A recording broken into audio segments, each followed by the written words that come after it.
Hey guys, how you doing? Dove here, and I just want to very quickly apologise for lack of content in the past month or so. I've been really busy finishing up the last bits of coursework that I need to complete, and now that I'm free, I can actually start producing a lot more videos, and I've managed to complete all my work just in time before patch 2.1. So I'm going to be doing a lot of videos covering all of the content in patch 2.1, starting with the live letter from the producer part 3 video, which is this video. So in this image, as you can see over here, this is a black mage. He's wearing a combination of eye level 80 and eye level 90 armor. I do not know specifically what is the eye level 80 and the eye level 90, but what I do know from latest screenshots that I will be showing you, the accessories are blue rarity, in other words they're rare items, so they're presumably eye level 90, and the weapon and the armor he's wearing is green scarce rarity. So this indicates that the gear that he's wearing, as in the actual armor and the weapon, is crafted gear. Now this could be a new set of crafted gear that will be coming out in the game, or it could quite simply just be the new PvP gear that you have to craft. Now unfortunately I never took a picture of this, but he is in fact on the new 270 day veteran reward, which is a Behemoth King. So the first piece of content I will be covering is the new Beastman tribe quests. With these new daily quests, you'll be able to explore the lifestyles of all of the Beastmen that currently exist in the Eorzea. You will also be able to see the difference between the good and the bad Beastmen. Of course, the good ones being the Beastmen who genuinely need help, and the bad ones who are trying to, summon the primals and annihilate the planet.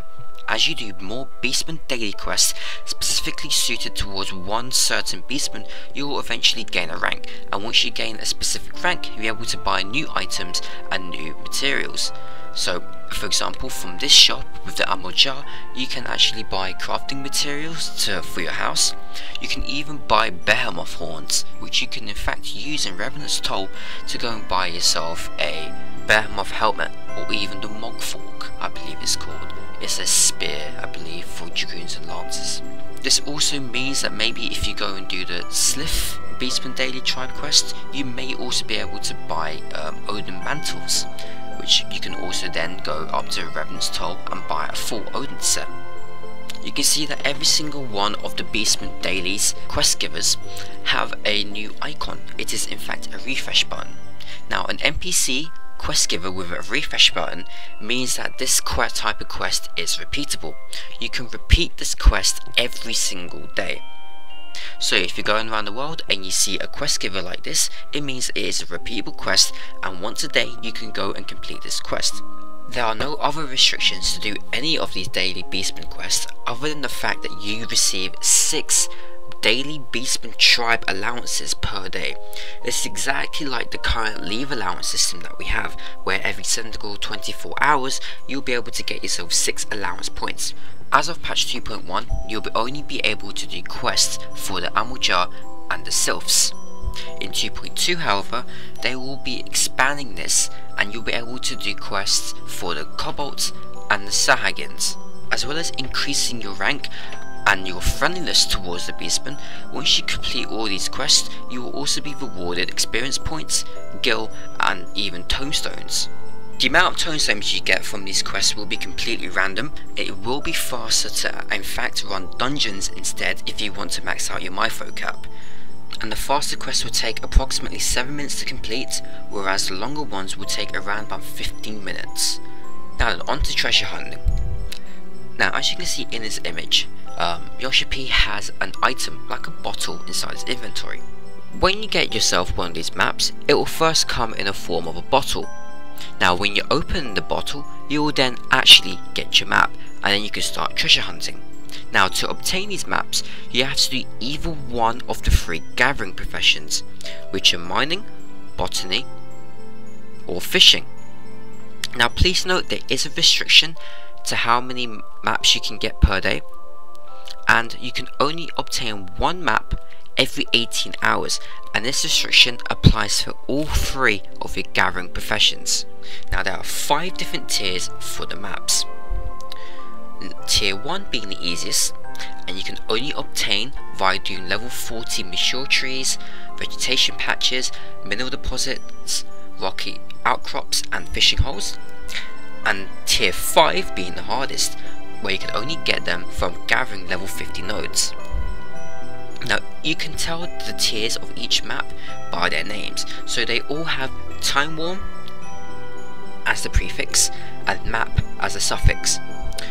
So tier 1s are known as levers, so time worn lever map is a tier 1 map, for example.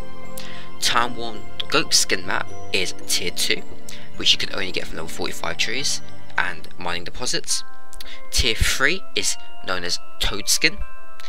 Tier 4 is boar skin, and tier 5 is time worn pista skin maps. Now if you mine one of these toad skin maps, you can in fact sell these maps. However, once you actually open the map bottle, these are now untradeable items. Now once you actually open the map, you can see that we have this brand new little map icon that displays in the corner. This map is actually situated in central Nanoskia. So you want to go to the area that is displayed on the map and then find on your actual mini map the area that looks similar to it. Then there is a new option known as dig, and once you go to the X spot, you then dig. A treasure coffer will then appear, and then a boss monster or a trash mob will appear. You have to kill the mob and then you can loot the treasure coffer, and it's that simple. Moving on, we now have the Wolf's Den. Now before I talk about the Wolf's Den, I want to talk about the gear Yoshi P is wearing in this image. This armor is eye level 70 black mage gear. PvP gear, in case you do not know already, is crafted gear. This is proved by looking at this image. All the gear is scarce rarity, and as we all know, armor above eye level 60, which is of scarce rarity, is in fact crafted gear. The accessories, however, are all rare rarity. These accessories are either bought items with PvP points, which I will discuss later, or could potentially be the extreme mode primal accessories.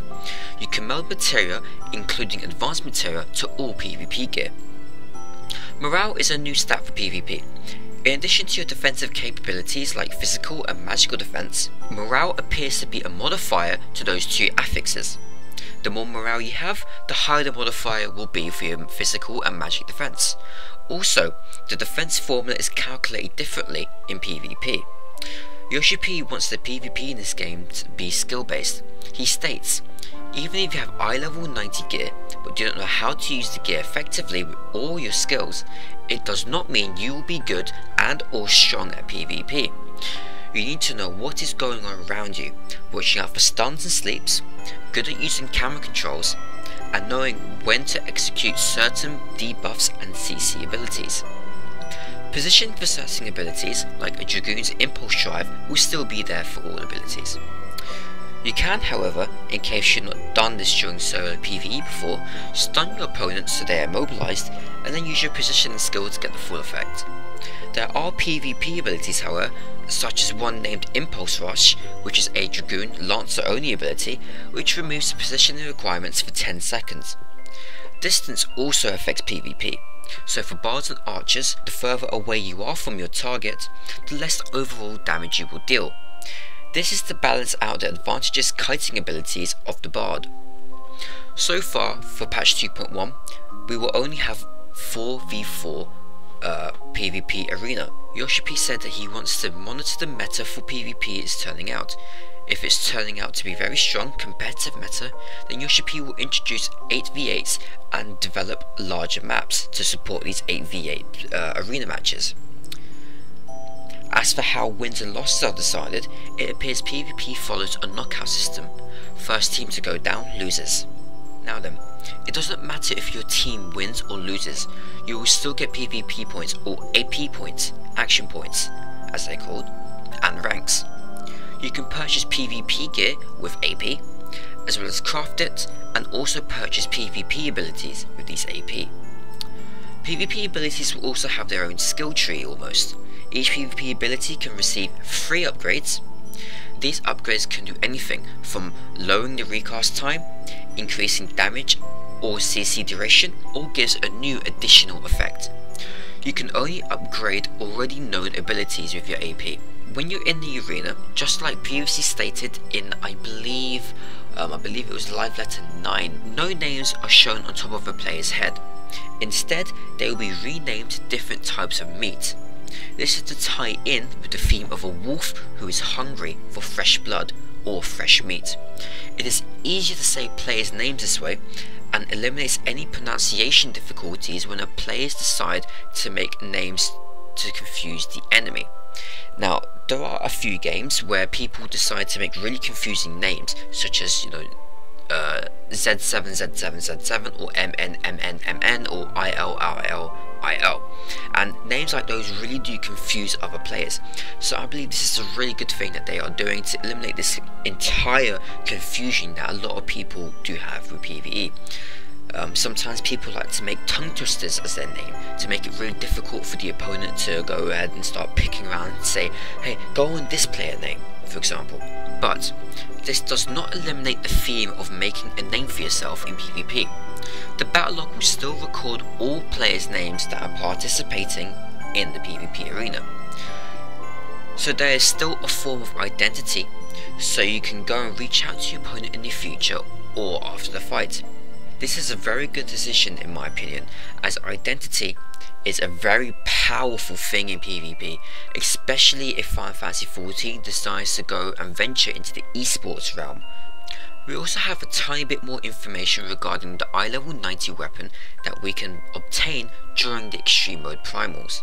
Just like our relic weapon and the hard mode primals, we will receive a quest item from every extreme mode primal. Once we obtain all 3 quest items, once a week we can trade them in for an eye level 90 weapon of our choice. Also remember, extreme mode primals will drop eye level 90 accessories. Now at the beginning of the live letter, when Yoshi P was on his Behemoth King mount, he mentioned extreme mode primal gear. As you can see in this image, the new gear that he is wearing is of rare rarity. Yoshi P did specifically mention that there will also be specific items we can obtain from these extreme mode primals that we can show off to people. So maybe these primals also drop primal armor, who knows? Or could this just simply be Black Mage Crystal Tower armor?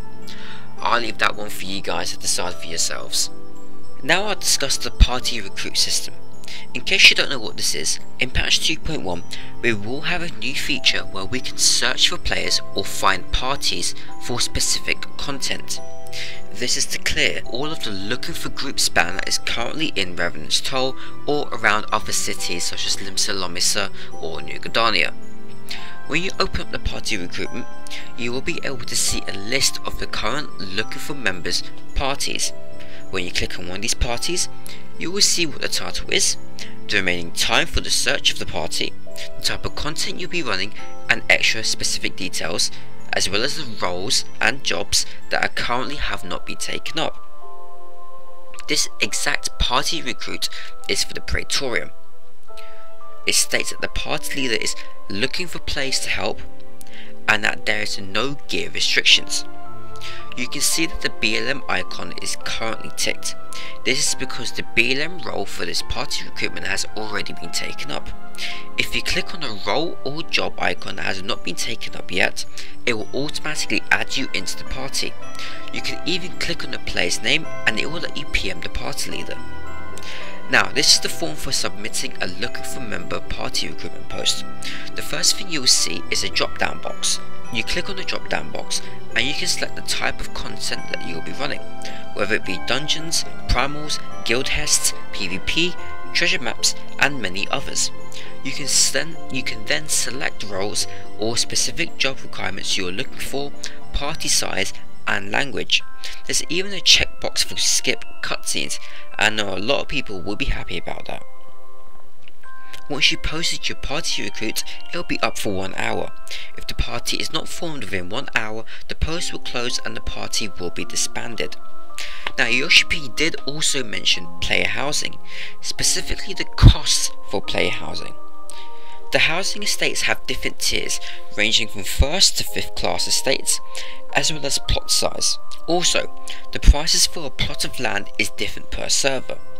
So in less populated servers, the cheapest plot of land, which is 5th class small plot of land, is a 4 mil gil. The most expensive on this server is 62,500,000 gil. That is for a first class large plot of land. However, this isn't bad compared to the more populated legacy servers like Masamoon, where the most expensive plot of land is 10 times that price, for 625 million gil. Yeah, because that surely won't persuade players to start buying gil of RMT websites or anything, right? Anyway, these prices for the plot of land are only day one prices. The prices will decrease by 0.14% every 6 hours. Now please ignore what it says in the English patch 2.1 notes. There are a lot of mistakes posted there, and you have to go to the Japanese patch notes to see the specific numbers. The 0.14% is posted on the Japanese patch notes. This means that by 90 days after the patch, the house prices would have fell by approximately 50%, half of what they originally were. The prices of the houses will not decrease after 90 days at all, and they will be stabilized at that price. Now they also showed us some extreme mode Titanfall for all of us to watch. We managed to grab a few hints to the new mechanics of this fight, which should help out a lot of players who were aiming to clear all of the new primals as fast as possible. The Titan fight they showed us was in fact the PlayStation 4 version. It looked flawless, exactly like the PC version on max settings. Now onto the details regarding the PlayStation 4 beta. The PlayStation 4 beta tests aim to start on the 22nd of February and will last until around April. They will be doing very small beta tests, mainly as it is just a client test. The first beta phase will simply be a debug phase. You'll be connected to a new private server where you have to create a new character. Please note, this is just a debug beta, hence why you will not be able to use your existing characters. Once the first phase is over and the second phase starts, you will be able to use your existing character on your actual server on the PlayStation 4. Please note, you do not need to use the PlayStation Plus service on your PlayStation 4 to play any MMORPGs like Final Fantasy XIV. PSN is run by Sony Computer Entertainment, a completely separate entity than Square Enix. A really interesting thing about the PlayStation 4 version, especially with the DualShock 4, is that you can use the trackpad to control a mouse. If you tap on the trackpad, it will click, just like a proper mouse. How bloody cool is that? You can also enable keyboard and mouse support for the PlayStation ports using the USB ports. Yoshi P then also mentioned a server saving feature where you can transfer your existing UI and HUD layout from your PlayStation 3 to your PlayStation 4. It would not surprise me if this server saving feature will allow us to seamlessly transfer our UI from PC to PC, or act as a cloud storage for video and video sharing. Then Yoshi P showed us some remote play with the Vita. If you don't know what remote play is, just like the Wii U and the Wii U touchpad, you can have seamless wireless remote connectivity with your PlayStation 4 to your PlayStation Vita. This means if you're a PlayStation 4 player who's currently gathering but needs to go to the toilet, and start playing where you left off whilst on the toilet seat. Nvidia Shield has a very similar system for PC. The only downside is the amount of connections that this will require. First, a connection from the Final Fantasy XIV servers to your router, then to your PlayStation 4, but then additionally an extra connection to your Vita. This extra connection could make your experience with boss fights such as Titan very difficult, and Yoshi P even advised against this. We're now on to some patch 2.2 stuff.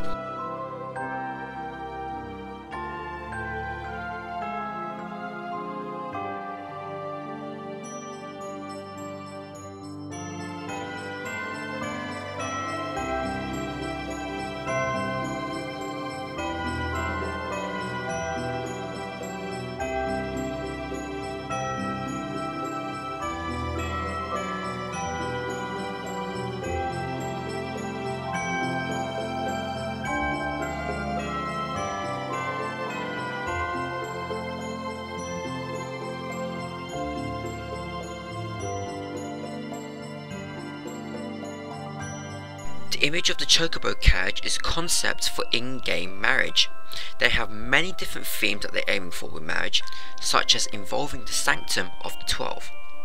The next live letter will be in Osaka, which is planned for the 25th of January. They will be discussing more 2.2 information, including Leviathan. So guys, that pretty much concludes this patch 2.1 live letter 12 overview video.